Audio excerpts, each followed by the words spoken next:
Hello and welcome to The Content Bite, a podcast for freelancers who use their words to make money. I'm Rachel Smith, a freelance journalist, copywriter and content producer. I'm also the founder of Rachel's List, a jobs board and community for Australian writers and other creatives.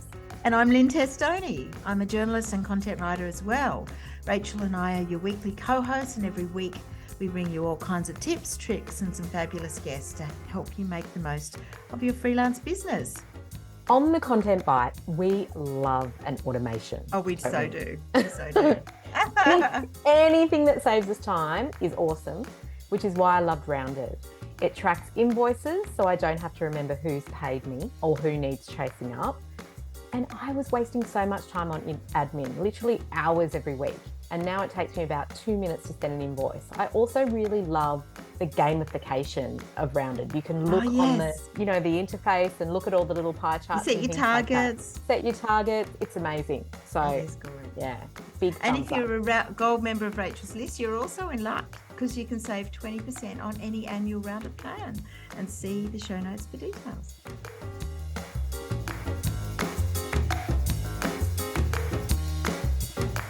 Hi Lynne, great to be back on the pod this week with another amazing guest. So this week's guest is all about media training and how it can be a great income stream for journalists and former journalists, many of who are our listeners. Yeah, exactly. I'm so thrilled to have Theresa Miller on the pod. We've met her a few times. She came to the Content Bite Summit, albeit remotely, because she got sick at the last minute. Oh, no. Maybe in person this time. Yeah, hopefully. She's a former TV journalist and media trainer, and she's got some great tips. Great. Okay. Well, tell me all about Theresa and then we'll get her in the hot seat. Okay, so Theresa Miller has almost 30 years experience in the media. She's now a media and presentation skills trainer. She's coached thousands of people across all industries in the art of mastering media interviews, public speaking and corporate writing. She's also a sought after MC and a panel moderator for corporate and charity events. Theresa is particularly passionate about helping academics and subject matter experts share their stories widely, and we're going to talk about that. And she's keen to see more women step up to the microphone as well. She's the author of 2 books, Making Babies, A Personal IVF Stories, and The Spin Doctor's Wife. She's written for The Australian, The Medical Republic, Mamma Mia, and The New Daily, and she ghostwrites corporate content. She's lectured in journalism at UNSW, Macquarie, and Sydney University. Wow, Theresa, great to have you join us. And I've read your Spin Doctor's Wife book. Oh, good. Yeah.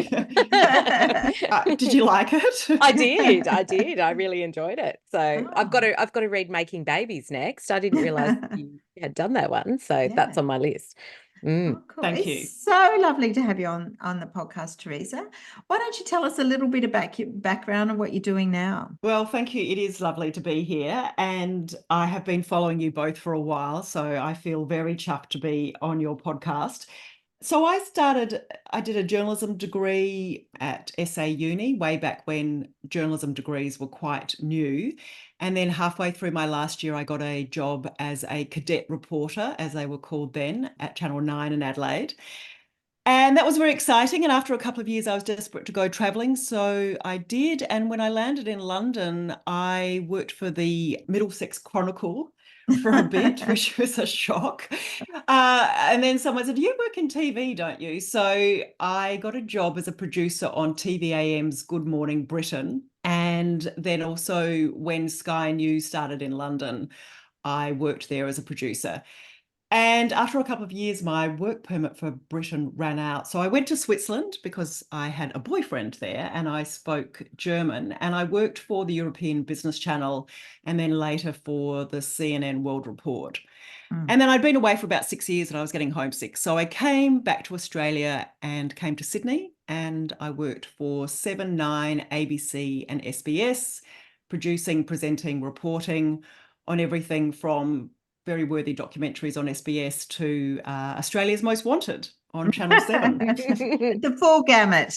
Yes, the full gamut. Are you very much into true crime podcasts? Oh, look, I'm not anymore. I think it put me off, to be quite honest. Yeah. I interviewed too many victims of crime and too many police officers. It actually made me quite paranoid for a while. So Yeah.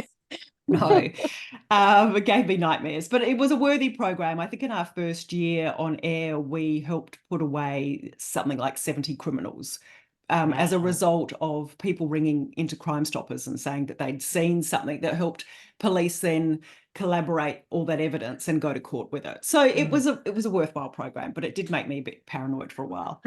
And then that went off air, and I worked during the Olympics as a media advisor to the Lord Mayor, which was a lot of fun. And then after the Olympics, I was casting around for a job, and a friend went for an interview at a corporate training company, and she said to me, "Oh, Theresa, they're looking for an ex-journo or a journo to be a media trainer. Would you be interested?" And I said, "Yeah, sure, but what is a media trainer?"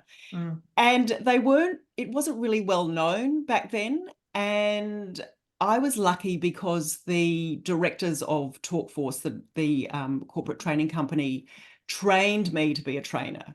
So they were au fait with the principles of adult accelerated learning. And they helped me learn how to facilitate a group. And the first thing I ran was a 2-day presentation skills workshop. So I did a lot of media training then, and then I had a couple of kids and went back to work for Radio National. But then I came back into media training because actually I really enjoyed it. And I think one of the things I'd noticed in media training is I get to learn more about what the client's about than what I did when I was a journalist, when I was just after some quick quotes. Talk us through exactly what a media trainer does and if it's a service that journalists could, offer to their clients as well. So a media trainer really helps a spokesperson to successfully handle a media interview so they can get across their messages clearly and succinctly and confidently. And a lot of spokespeople don't understand, obviously, how the media works. So it's about giving them an insight into what a journalist is looking for in a story, what makes a story newsworthy, and some tools and tips for staying on track with their interviews so that they don't get led off the garden path by a journalist with an agenda. They stay in the driver's seat. So a lot of my friends who are still journalists say, "Oh, Theresa, why are you doing media training? You're giving away all our secrets and you're helping people evade our questions." And I don't think that's the case. I think actually I'm leveling out the playing field, because why should it be that the journalist has all the tricks up their sleeve, especially in TV? And you actually want to have someone who is good media talent and can speak clearly in plain English, succinctly, and knows what a journalist is looking for when they're looking for a quote. So I think it's a good service, and it's definitely a growth area. There are now lots of media trainers out there, and people specialize in different areas, maybe in crisis comms, or I do work in crisis communications, but more, I do prefer more the proactive, media training. So helping people to get their messages out there. And also working in different niche industries too. I do think it's great to encourage people to tell their stories. And I think as journalists, we do love somebody who is, as you say, good talent, because it can be hard for us as writers and journalists, where you speak to somebody for like 40 minutes to get like 4 paragraphs because their message is not clear. It takes a while to warm them up. And it is, I can't imagine, like, if you're a sort of a news journalist and you're on tight deadlines, having somebody and that makes a difference. I think we all get a bit tired of seeing the same people all the time as spokespeople, but that's partly because of that, isn't it? Exactly. So those people that we see rolled out on the TV news each night, the same people we see talking about, well, interest rates have gone up and here's this person to analyze it for us. It's no mistake. It's not necessarily that they are the best person or the only person to tell that story. It's that they are a sure bet for the journalists, because journalists are always time poor. So if we know that this person from a certain bank will explain simply, succinctly, in plain English, in a way that is accessible to everyone, what the ramifications are of interest rates going up, then they will become the go-to person in their industry. So that's what I help my clients with. I say that if you can build rapport with a journalist, you can be good media talent, then that journalist might keep your name in their contact books, or remember when we had contact books, and go back to them and say, oh, look, this is a similar area. Have you got a comment to make on this? And then you're making the journalist job easier. But it's also great for you, for your profile, for your brand, for getting your message across. Let's get into the nitty-gritty of, how you work, like how you help your clients tell a story by putting a journalist lens on their message. What's that process? So I do mostly in-house training. I can do half days or a couple of hours, or I can do a whole day with maybe a group of 6 people, or I'm also developing an online course. Firstly, I'll take people through media theory so they understand how journalists work. And that's understanding what makes news. That there are potentially millions of stories out there, and yet we see a very similar menu on our TV screens or in our news feeds every day. So the characteristics of what makes news, and that's things like what's new and topical, what's exceptional, what has impact and relevance for the audience, human interest, celebrity, conflict. All those characteristics go to make a story. And then what makes someone good media talent? And then understanding especially how, say, TV or broadcast journalists work, because that's my background. If you waffle too much in your answer and a journalist is only after a 5 to 8 second grab, then they will take the first part of your answer and maybe the end, and then cut out the waffle in the middle and butt it together. And then they'll have to cover that jump cut with some vision, which then is very distracting for the audience. They don't know whether to listen to you or to watch the pictures. So you've really watered down your message. Ideally, you want some key messages that are prepared beforehand, that are watertight, bulletproof, ready to go, that you can fall back on and that you can deliver almost no matter what you're asked in the interview. So we go through that, and then I interview them on camera. I do a lot of research into their background. I interview them on camera as a journalist would. Then I play it back and I say, okay, what did you observe? And I give them tips. We go around in the group. Everyone in the group participates. We talk about what they did well and what they could do better next time. And I also tell them, as a journalist, this is the grab I would have used, which sometimes horrifies them. And then we work on some pivoting tactics, how to get back on track, how not to be distracted by the journalist's questions, which might be irrelevant or controversial. And then we do another round on camera. So it's a pretty full-on day, but the idea is that people walk away feeling empowered and understanding more about how the media works and how to use it to their advantage, rather than being too scared to even put their hand up for an interview. It's so interesting seeing the other side, and isn't it? Like you don't see how much would go into it, helping people get their voices out there and actually, as you say, not be scared to talk to a journalist. Yeah, because there are so many good people out there, especially I am working a lot lately with academics at UNSW, and I come away going, wow, that's an amazing story. Yeah. These people are doing incredible things, Yeah. and yet we don't know about it because they think, oh, well, I'm not going to speak to the media. The journalist doesn't understand what I'm doing. Why? They're going to twist my words. Why would I do that? Yeah. But if they did understand and they could communicate to lay people, then there are lots of advantages to that. They can celebrate their hard work and success. They can boost their profile and their research teams.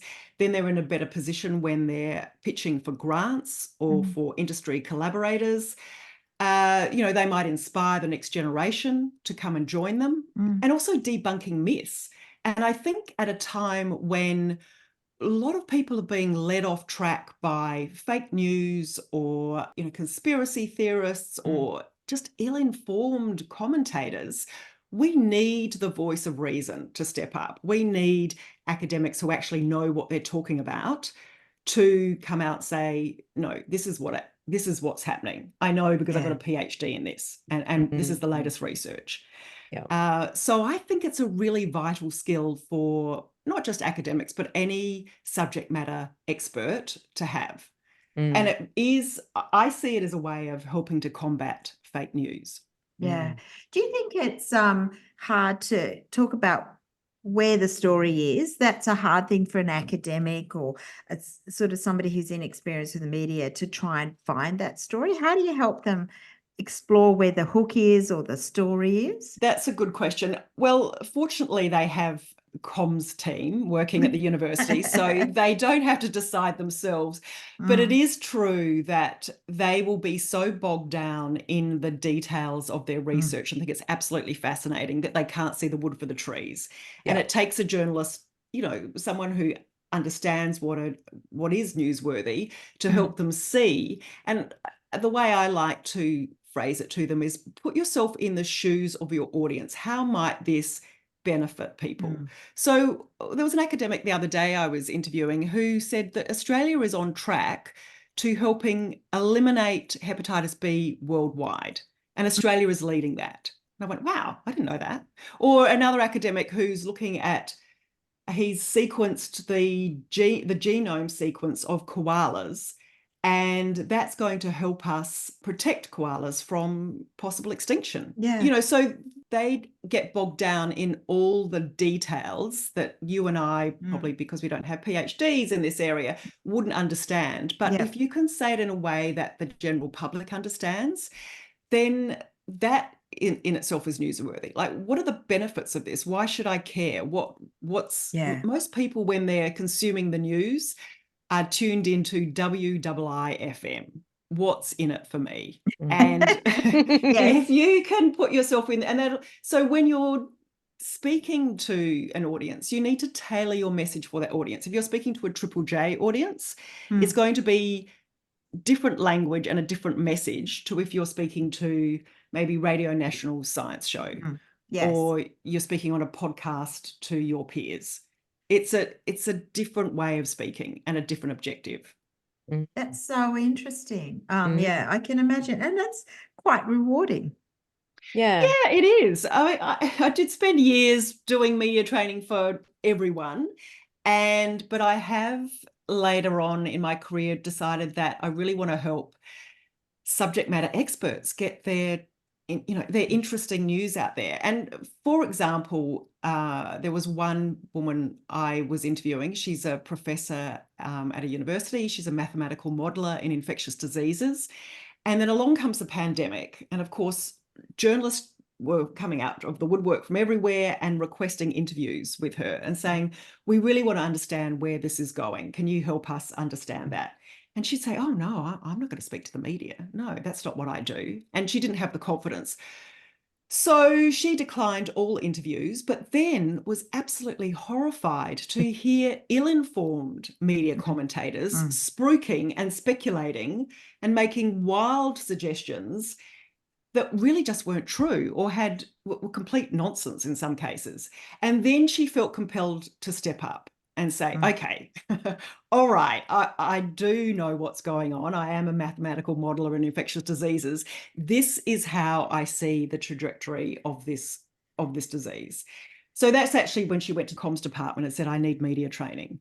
And then from there, they are now media training a lot of their academics. People are putting up their hand and saying, I want to know how to do that too. Because it's not just, they can use these skills not just for speaking to a journalist, but also when they're on a panel or a podcast or when they're pitching for a grant or to industry collaborators, giving a presentation. There are lots of ways they can learn to use these communication skills to speak to a wider audience. It just builds that confidence, I imagine. And maybe the reward for you as well is seeing someone who you've done media training with, and then you've seen them front the media and in a really, kind of efficient way, and and you must think, wow, that's and they do, and they feel much better about it too, because they do, the comms team put out these media releases about incredible breakthroughs that are happening at the university. And then when the journalist rings and says, great, well, can I speak to the head of the research team? And if the research team person doesn't feel confident, then they haven't got anyone to interview. And then there's not a story. So then we never hear from them. And people in the public are thinking, well, taxpayers are funding universities. What are these academics doing in their labs and in their offices? Yes. I want to know. I'm in a right to know. Yeah. And there are so many good news stories. Yeah, absolutely. I know we have a lot of journalists who listen to the podcast and they will be wondering, well, maybe I could do that. So how do you go about charging for media training? You mentioned that you sometimes spend a full day with a group and take them through that process, or you might do a half day or a few hours. Are there sort of tiers or packages that you can offer? How do you begin there? It's a good question. I am not very good on pricing, but let's spill the beans. So for a full package, for a full day with, say, 6 participants, and I wouldn't like to have more than 6 because I like to take them through 2 interviews each on camera and then give them individual feedback. And that includes a camera operator, that includes all my pre-workshop meetings, that includes all my research, and I really do a lot of research. I probably overdo it, but I like to be prepared. And then I give them, so that I run the workshop, and then we give them the interviews on a password protected Vimeo link. Plus I do a feedback report. So I might charge anything from 6 to 8 grand for that, which actually is reasonable. I know that a lot of other media training companies charge a lot more. Sometimes I will offer a discount to NGOs. I can't believe I say that, but I do because I love some of those people. I just did some media training for Headspace up in Brisbane last week, and those people were wonderful and I loved helping them. And then I am working on an online course which is cheaper and more accessible to people. So that's when you watch a series of videos with me explaining a lot about how the media works and how to be a good media trainer. And then you book a 90-minute Zoom session with me where I take you through your paces. And that's a lot more accessible. That's about $4.95. Yeah. So there's lots of different ways of slicing and dicing it. Some people can only afford half a day. Some people can only afford a couple of hours. I guess it might also depend on the starting point. Like if you've got somebody who's might be okay in front of the camera or done a lot of panels, but not actually done TV or something, or radio, and you might do something specific, or somebody who's actually never met the media or anything. So that would be quite different too. Yes, definitely. And I have friends who are in PR, and sometimes they say to me, Theresa, I want you to come in and tell my CEO what I fear to tell them. Because it can be a career limiting move to tell your CEO that they're really not good in front of the camera or they're not great interview talent. So I come in and then, give them some tips and tell them what they're doing well and maybe where they could improve. And that saves the PR person's job, and that saves the ego of the CEO too. Yeah. I know it seems to me from what you're saying that so much is about education. I think that's really interesting, maybe because I know when I get outside the journalistic bubble, I'm quite amazed how many people are scared of the media and don't understand the way we work. So it sounds like a lot of your work is actually that education piece. Is that right? Definitely, because as journalists, we assume, well, we're just running around doing our jobs and trying to meet deadlines. And sometimes we don't have time to nurse a new interviewee through the process of what we're doing. I mean, I remember when I was in TV, we were always rushing around, and I'd say, okay, the camera operator now needs to get shots of you typing on the computer or walking down the street or doing something that you would normally do. And they're thinking, why are you doing that? Because I need that vision as a journalist to put my story together. So the whole thing is a bit of a mystery. But if I can explain that to the potential interviewee, it debunks some myths. It also helps them feel more confident. They think, oh, okay, I understand what's happening now. Or explain the difference between a pre-recorded interview or a live interview. As one WAG said in a workshop of mine, the advantage of a live interview is that you can't be edited, but the disadvantage of a live interview is that you can't be edited. Which is very true. And people think, oh, great, they can't edit me. I can say what I like. But if you're not prepared, if you don't go in with some key messages worked out beforehand, and you just waffle, you can really give yourself enough rope to hang yourself. And then the interview can go way off track. And then the interview's all wrapped up, and you think, oh, damn, I didn't tell them about the great work we're doing and how they can contact us. So you've missed your opportunity. I think a perfect example of that right now is, has anyone read the Holly Valance interview on Mamma Mia? No. Where she completely bags Greta Thunberg, talks about, you know, how she'd never come back to Australia, and then talks about the Tate brothers, Andrew Tate. It's terrible. It's so terrible. And I just think, did you how did that unfold? I really wanted to be a fly on the wall. Yeah. Oh, I'll it's have to funny. read that. Yeah. And look, I've also been in that position. So years ago, I wrote a book called Making Babies, Personal IVF Stories. And it was back in the day when the publicists from the publishing house, you know, sent out a media release. And I did do about 13 or 14 radio interviews. And then I was flown down to Melbourne to do an interview with the journalists from The Age. And they did a double page spread. You know, it was a great opportunity. But I naively thought, at the time I had just had my second baby, and I had to leave my baby at home because she had chicken pox, and I had really sore boobs because I felt like I was getting mastitis. And I was talking about this to the journalist because she was a mum too. But then it got way off track, and then that ended up being the lead of her story, as about Theresa Miller standing on the steps of the Ritz Hotel, feeling fluey, and her boobs are sore because she's got mastitis. And I thought, oh my God, why did I say that to the journalist? The oversharing that you can just do. Oversharing. Yeah. But I thought, well, she's a journalist like me. We're both mums. I'm having a chat. You know, I love to have a chat. But a big takeaway is that don't say anything off the record that you don't want to see in print or you don't want to hear broadcasted. That was and okay, it was a book about babies, so that was okay. But really, everyone has these days a publishing device in their back pocket. Do not say anything off the record to a journalist that you don't feel comfortable, having published. Yeah. Mm. Yeah. I wanted to just talk about, you know, where your work comes from. It sounds like a lot of it is word of mouth, you know, PRs who bring you in, you know, people have gone through your courses and you're well known. So it must come in that way. Or are you often pitching or tendering, or do you have really good SEO?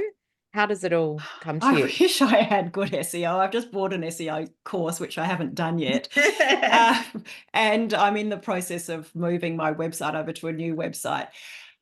Look, a lot of it is word of mouth, and I'm very grateful for that. And I do also get some work from LinkedIn, and I like LinkedIn because it's not about me personally. Often I'm lifting up my clients by saying, this person that I interviewed the other day had a fascinating story to share about their research, or I had the privilege of working with these wonderful people at Headspace last week and all the great work they do with young people.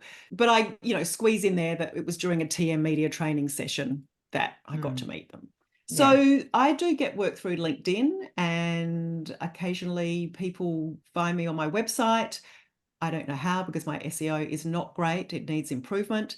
But mostly it's word of mouth, and I'm very grateful for that. And also it's about, you need to be trusted if you're going to go into an organization and find out where the bodies are buried. And, of course I've signed disclaimers, but they need to feel comfortable with you. That's so interesting. I think one of the things that strikes me when we're talking about writers promoting themselves, or our listeners promoting themselves, as well as offering media training, I think a lot of writers are introverts and they can be a bit uncomfortable in being in front of the camera. Do you have some advice to help them get over it? I do. I think, well, nerves are definitely very common when it comes to public speaking. There's some old joke about nerves being in the book of lists. Public speaking is higher than the fear of death, which led to that Seinfeld episode where Jerry says to Elaine, according to the book of lists, more people would prefer to be in the casket than giving the eulogy, which is kind of crazy. But I think some of the ways you can combat your nerves is, one, rather than focusing on yourself, is focus on the audience or your readers or listeners or viewers. And how can you help them? How does this information I have help them? So no one's going to go along to one of your fabulous events, Lynne and Rachel, and say, oh, I want to see Rachel speak because I want to see how nervous Rachel is. No one is saying that. Always very nervous. Well, in fact, they're not thinking about you. They're thinking, I want to go and see Rachel speak because I think what she's got to say is going to be of use to me, is going to be of interest. Yeah. Because you wouldn't worry about what people thought about you if you knew how little they did. Most people are not thinking about you. They're worried about themselves. So focus on the audience is the number one tip. The second one is be prepared. And for everyone, that's different. So some people can write a couple of notes on a beer coaster seconds before they get up to talk about the best man at a wedding or someone's, 50th birthday party celebration.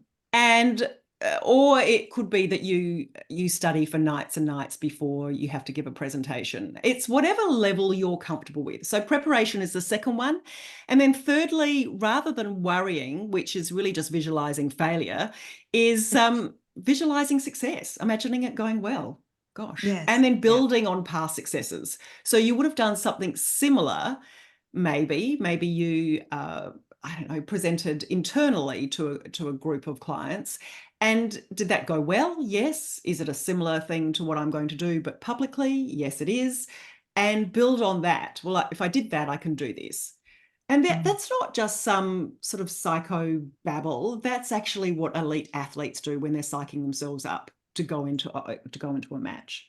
That's so interesting. Wow. Thank It you. is. It definitely, I think I talked about this on the podcast before because we had to do a lot of talking at the summit, obviously, introducing people and all of that. And once you warm up, you're okay. But at the beginning, it was quite nerve-wracking, like you want it to go well and all of that. And my counselor said what you have to do, because she taught me a tapping technique before you go on. Did I mention this, Lynn, where she said, instead of tapping, like, I can do this, I can get through this, blah, blah, blah. She said, just tap on the feeling that you're having, which is basically fuck, fuck, fuck, fuck, fuck, fuck. It does something like it kind of calms it all down, and then you can actually step onto stage and be really calm and present. And so I did that behind a post. The Maritime Museum. The other thing to do is, because it's the first minute of public speaking that's so nerve-wracking, and then after that, as you say, you warm up and you realize you're not going to die. It's all going to be okay. But smiling actually helps, because smiling tricks your brain into thinking that things must be okay. Yeah. And also, before you go on stage, is to focus on your breath.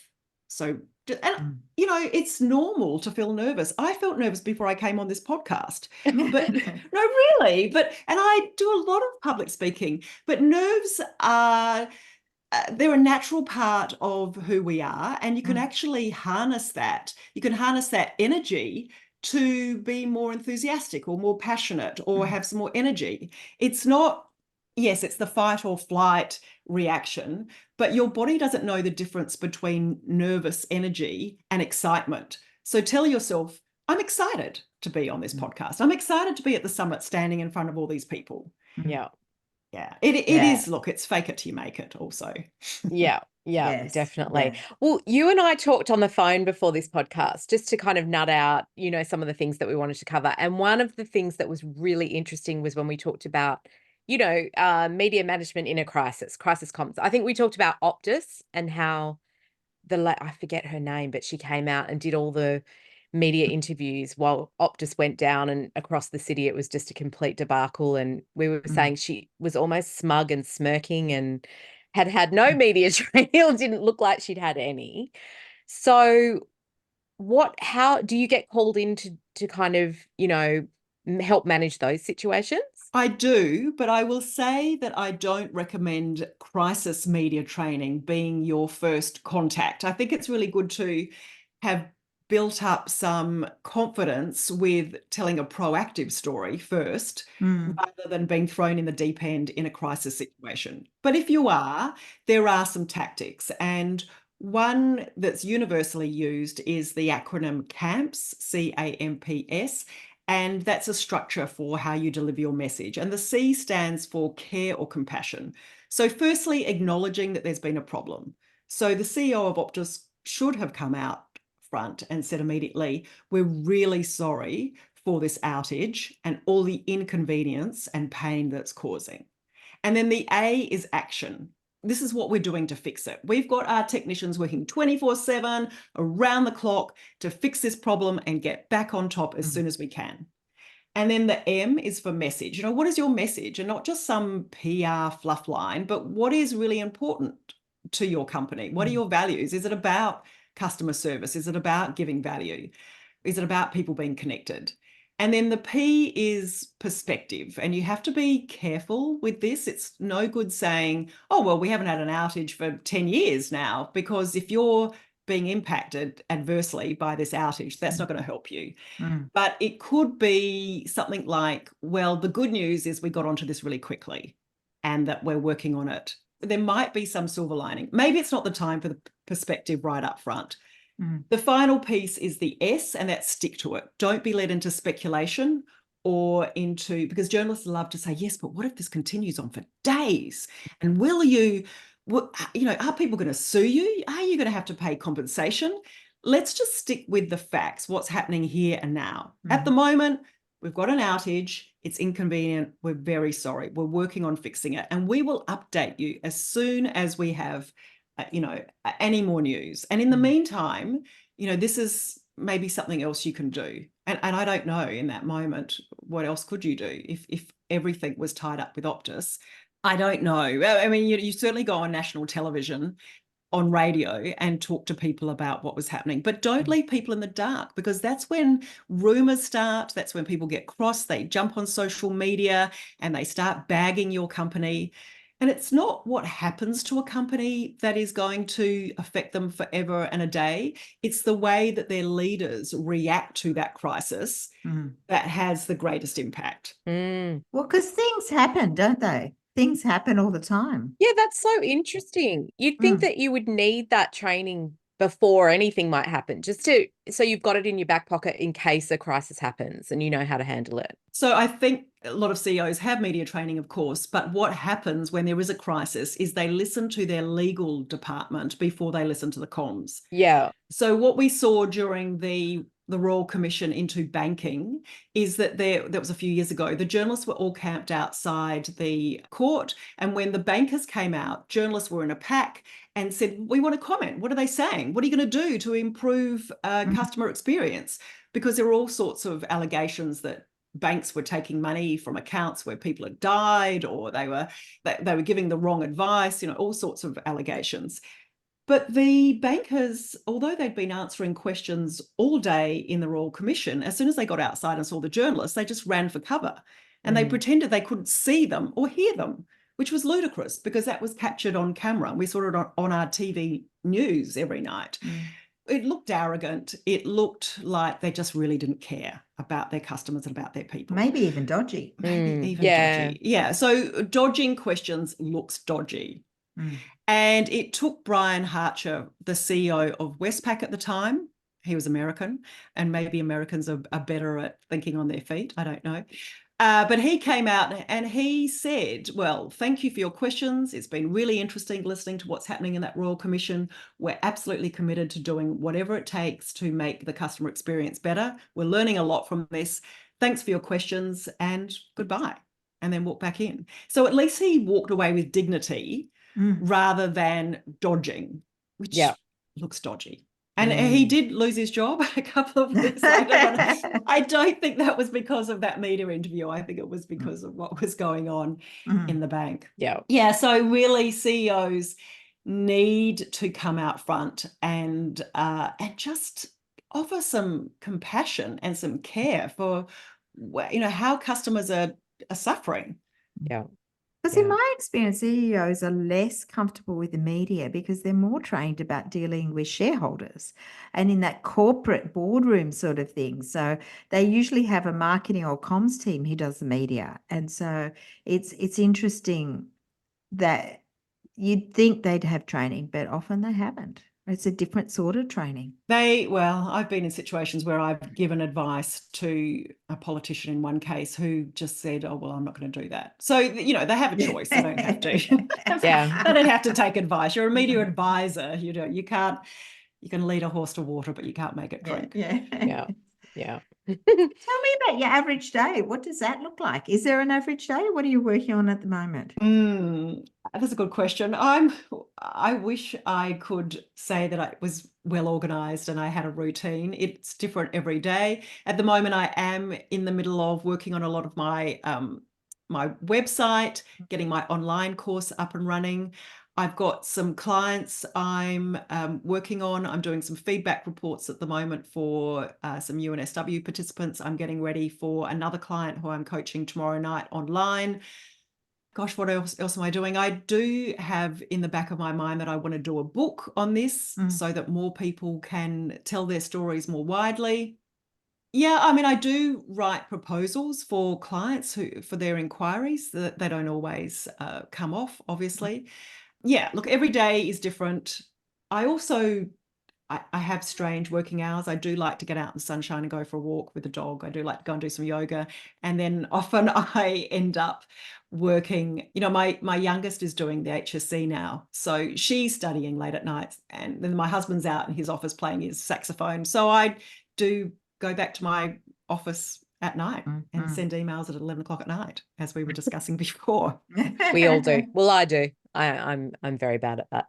Look, we also talked, I know you're keen for more women to step up to the microphone, and the latest Women in Media Gender Scorecard found that less than 30% of people interviewed in news coverage are women. And in some areas, I think sport and finance, that's even 15%.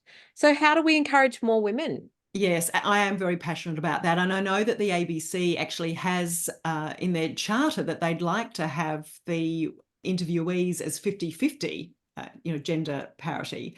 But often they're finding that women aren't stepping up or women aren't available. And I'm not a psychologist, so I can guess at why women don't put their hands up or why they're not put forward. But I think it's really about, I think media training is a good way to empower women, because it's not just a coaching session to say, rah, rah, you can do it.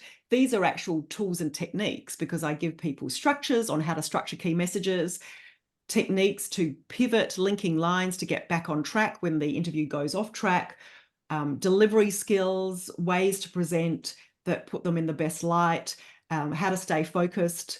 And a lot of women also, they don't necessarily want to do an interview because they think that it's big noting themselves, or they don't want to be in the firing line, cut down because of the tall poppy syndrome. But when they think about how this could help others, often that gets them over the line. Then they think, oh yeah, actually what I've got to say is useful and I could share that with others. And I think of one case in particular where a woman lawyer told me that she'd been working on a case for a long time and was asked to go on ABC breakfast radio to talk about her case. And she said, oh no, I couldn't do that. That's not really not my area. And so she declined. And then a younger man in her firm said, oh, I'll do that. He jumped up, he did the interview. She then heard it and realized that he didn't have half the expertise she had, but he had more confidence. And it was a good lesson to her that, she had the expertise. She should have been the one to step up. And it's not about you. It's not about you big noting yourself or wanting to be in the spotlight. It's about you using your expertise to inform and educate and help others. And we need more women stepping up to the microphone. One, because we need the other side of the story. Women make up 51% of the population. We need to hear their perspective. And we also need younger women to see those women stepping up to the microphone so that they are inspired to do the same and they can see women in leadership positions. Yeah. I can't believe we're having that conversation in 2024, but we are. And look, often it's with TV. Women feel that, well, I haven't had my hair and makeup done. I don't feel confident being on camera. I get that.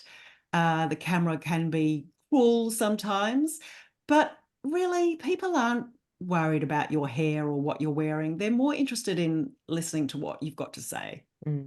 We ask all our guests about their tech tips, and we talked a bit about this offline. And tell us about the tools of the trade you find useful and things that you do to make your life a bit more easy. I wish, Lynn, I was more tech savvy. That is one of my aims for this year. I do use Otter AI for transcriptions. So I love to take notes by hand. I know that's very old-fashioned. When I'm listening to people's interviews, I write down on one side of the column what they're doing well, and then strengths, and then on the other side, tips for next time.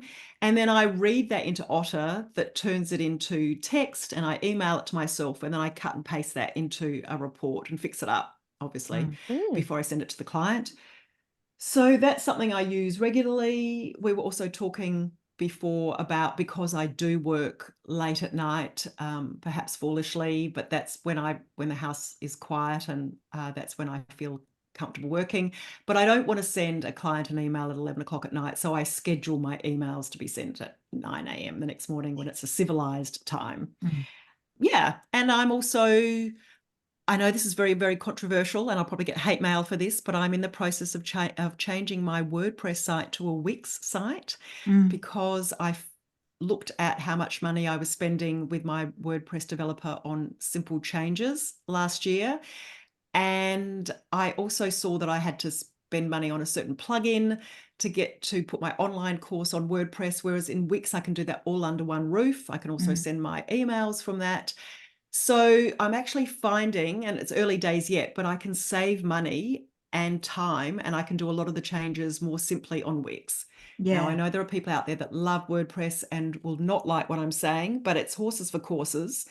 And as one web developer said to me, WordPress is a very powerful tool, but unless you're running a 400-bed hotel and taking bookings every day, you probably don't need anything that powerful. You need something that you can tinker with under the roof, under the bonnet, and that's probably cheaper for you in the long run. Yeah, Oh, interesting. Lynn loves Wix, don't you, Lynn? Yeah, my website is Wix. Yeah, and I find it nice and easy, and my website is just fairly simple, so it works for me. And often I suggest that to new freelancers who are people who are freelancing for the first time, because it's so easy, the drag and drop, or Squarespace, because if you don't need it to do all the bells and whistles, that does it. And there is something nice, as you say, about being able to fix things yourself or update something. Yeah. And Wix has got a lot more sophisticated over the years. Yeah, it has. That they are offering. So I can now put my online course on the Wix platform rather than having to have a plugin, which is in a subdomain, which I had on my WordPress. And then the newsletters easily go out from Wix as well. I've got a plugin in Wix that's part of the platform for the podcast, and it automatically updates it every week and everything. That makes it a lot easier too. I don't have to go back and do that manually. Well, Theresa, we could talk to you all day, but we're going a bit over time. So tell us where people can find you, find out more about what you do, connect with you, and all that jazz. So my website is theresamiller.com.au, and that's Theresa with an H, so THERESA, miller.com.au, Miller ER. And you can also connect with me on LinkedIn. And I've got online courses. I do face-to-face courses. I also am a panel moderator and an MC for corporate events. Yes, and I'd love to connect with you. Fantastic. How amazing. This has been such a fascinating chat. And just for the side, I think it'd be really interesting as well for people who, subject matter experts, as you say, who could be putting themselves out there but are scared to. It'd be interesting for them, as well as for journalists thinking, well, I'd like to perhaps dip my toe in that as well. Yeah. Look, I think journalists are really well placed to be media trainers, but I would add that it would be useful to do a course in facilitation, because often when you're dealing with groups, you do have to there are tactics for dealing with different personalities in the room. And so, yeah, doing a facilitation course is also very useful. What course would you suggest? Because we'll pop that in the show notes. Well, I was very lucky that the first the first corporate training company I worked for, I was trained by their directors. So it's probably seeking out corporate trainers you admire. They don't have to be working in media training. They could be running presentation courses or selling courses or negotiation skills, but learning maybe from them how to manage a group. Because I don't know about you, but when I was a young journalist, the way I was given feedback was by a shouting chief of staff from across the room. Miller, where is your story? Why have you misspelt this person's name, you moron? Which is not how you give feedback in a corporate setting. Surprise, surprise. Yeah, no, we've moved on. Thank goodness. So there are ways of delivering feedback that are more diplomatic and can be taken on board without hurting anyone's feelings. Yeah. Yes. Amazing. Well, thanks Amazing. again, Theresa. And that brings us to the end of the show. So thanks to everyone who's listening and sharing us on social media and leaving reviews if you are. But we will have some show notes and some connections with Theresa, and so you can find out how to connect with her. And thank you again, Theresa. It's been a joy. It has. Thanks We'll see so you much. everybody next week. Thank you. Bye. Bye. Bye. Thanks again to our wonderful sponsors, Rounded, easy accounting and invoicing software that helps freelancers run their business with confidence. And don't forget, if you're a gold member of Rachel's List, you can check your welcome emails for an exclusive discount code on the annual subscription rate. You can also find it in the private Facebook Gold group, or just contact us at hello@rachelslist.com.au.